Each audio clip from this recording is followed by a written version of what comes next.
What's up, guys? This is Rima'Nis from FLiKD and Product Reviews. You can either be watching this video from there or at our other channel over at FLiKD Gaming. Either way, this is a first look at the game Homefront. What I'm going to do is I'm going to play the opening scene here, so that way you can get a little bit of the story, and then I'll give you the first 10 minutes of gameplay with a little commentary and a review on what I think of the game and why Best Buy disappoints. So go ahead and enjoy the opening scene here. Stay tuned for a full review after that.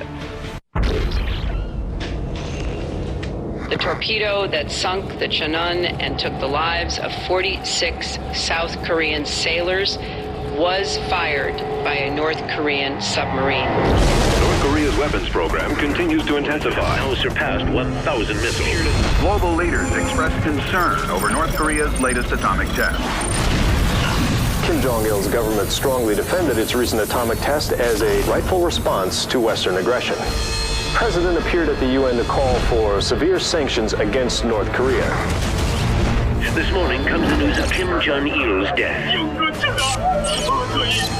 North Koreans greet their new supreme leader, Kim Jong-il's son, Kim Jong-un. 우리 공화국의 통일은 남한과의 한민족을 갖고 올 것이며 경제와 산업의 발전을 갖고 올 것입니다. Today, our beloved leader, Kim Jong-un, has united North and South Korea, forming the Greater Korean Republic. Talks to end the Saudi-Iran war have stalemated once again. Meanwhile, damaged oil wells and pipelines burn uncontrollably, deeply affecting world supplies.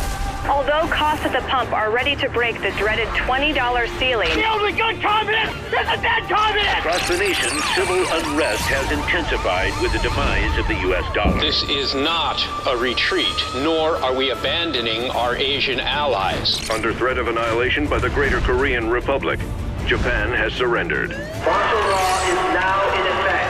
Excessive force will be used. hours after the president ordered a freeze on bank withdrawals. We don't know where we will get our next meal from. The Mexican government has imposed strict immigration quotas, effectively closing its borders to American refugees. Koreans' annexation continues to spread despite the U.S. Today, the Greater Korean Republic launched their latest communication satellite, claiming it will bring a message of peace to the entire world.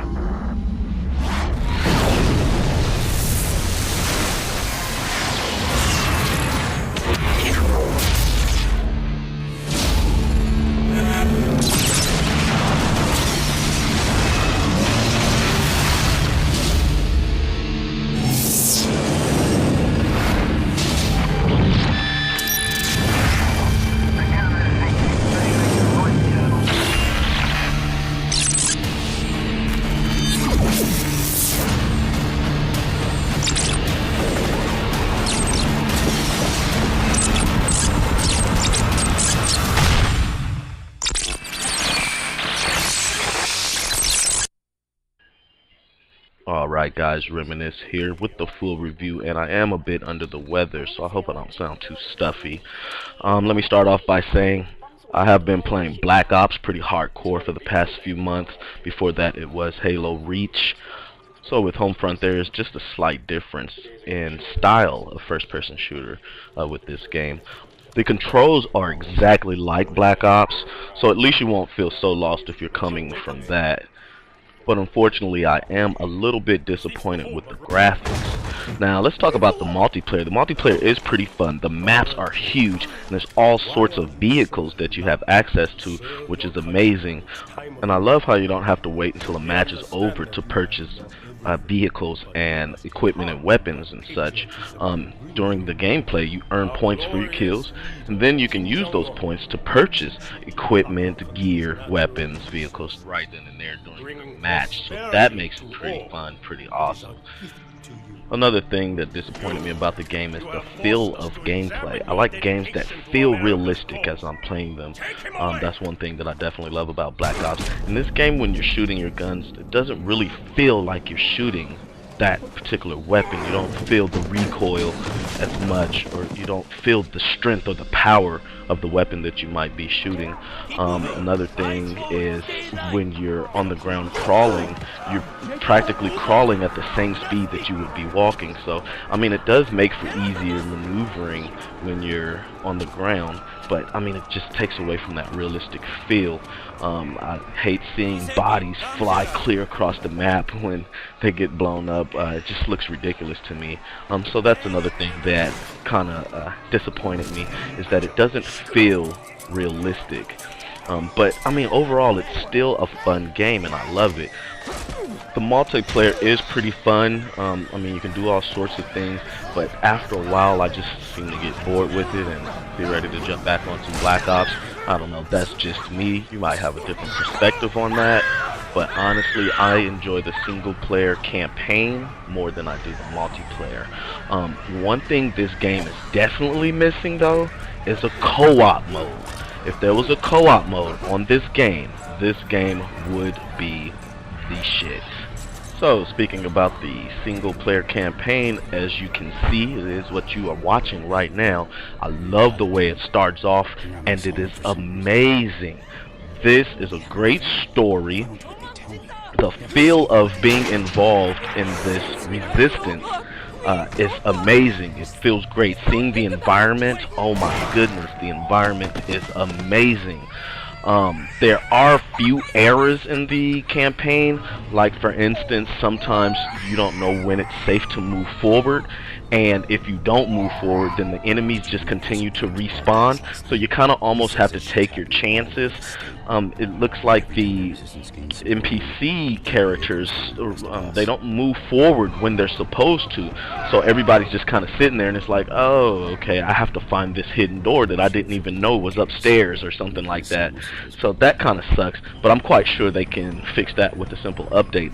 And I also don't like how the checkpoints are so far in between. Maybe that's just me, but I hate it when you're almost there and you've done so good and you've got these amazing kills, and then boom, you die and have to start all the way back from the last checkpoint. And it's like, wow, I really have to do all of this again, and it just kind of sucks. Sometimes makes me want to turn off my Xbox and go find something else to do. But I love the single player campaign. I haven't played a game with this sort of campaign, first person shooter at least, in a very long time. I think the last game I played that kind of reminded me of this type of game was Rainbow Six Vegas 2, and I loved that game. The Goliath, oh, wait till you see the Goliath. It is amazing. I enjoy using it. It's probably one of the best inventions, you know, any video game developer could have ever created. It is so amazing. But overall, I really do love this game. It is an amazing game. If you're looking for something different in the first-person shooter genre, something that stands out from, you know, your typical first-person shooters or some of the ones that have been released lately, then this is definitely a game that you should look into. But that's going to be it as far as my review go. Now let me get into the reason why Best Buy disappoints. So if you've been watching any of my previous videos, you know that I've been promoting very heavily that if you pre-ordered your game through Best Buy, picked it up from the store, you would receive a free pair of nice looking HOMEFRONT headsets. And so I pre-ordered my game on the 26th of February. I called Best Buy to ensure that the promotion was still going on. The lady said yes. I asked specific and detailed questions on how do I go about ensuring that I would be getting the free set of headphones.